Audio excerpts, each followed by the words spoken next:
coronavirus outbreak is having a major impact on almost every industry in the U.S. Near the top of that list, retail. More than 155 retailers or brands have closed stores in the U.S. By my count, that's around 30,000 locations closed to shoppers during the coronavirus outbreak. And these numbers are likely conservative.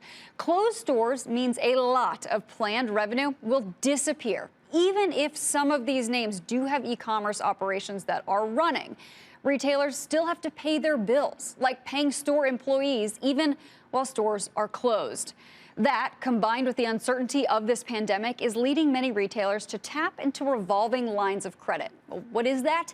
It's effectively a loan from a financial institution that's available should it be needed. At least 14 retailers have decided to tap into these pre-existing credit lines.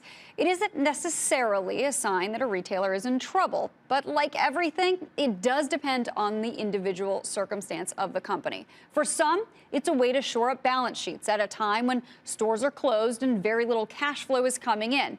Kind of like padding, just in case. Best Buy, TJX companies, they're likely in this camp. For others, though, getting these revolving lines of credit are critical because without it and without store revenue, there may not be enough cash on the balance sheet to pay bills. J.Jill would likely fall into this group. It was already distressed before the outbreak began. Joining me now on the CNBC Newsline is Dana Telsey. She's CEO and Chief Research Officer at Telsey Advisory Group. Dana, good morning to you. You know, we just talked here about the revolving lines of credits that retailers are tapping into, about 14 by my count. When you look at the list of the retailers that have tapped into this, is it concerning to you, or does it make you feel good that they're adding cash to the balance sheet in a time of unprecedented uncertainty? I think they have to add cash to the balance sheet in this time of unprecedented certainty, Courtney. We have times where companies are now having to manage the cash burn on zero revenue.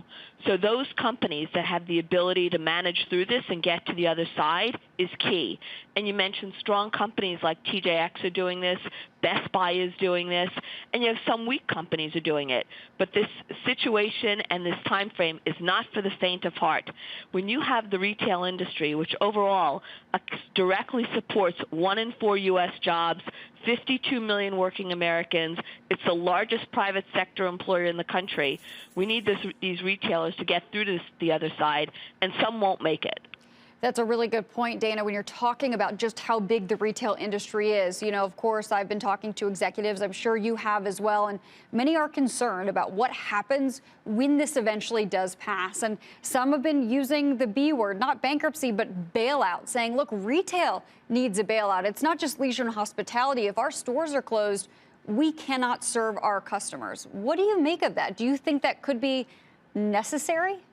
It could be, and you have to combine the many different industries that combine retail. You have the International Council of Shopping Centers, the landlords that are out there. So we have a lot of constituencies that all blend into retail. When you think about it, retail accounts for $2.6 trillion of annual GDP. So it's an important industry for the U.S. It's an important industry for working Americans.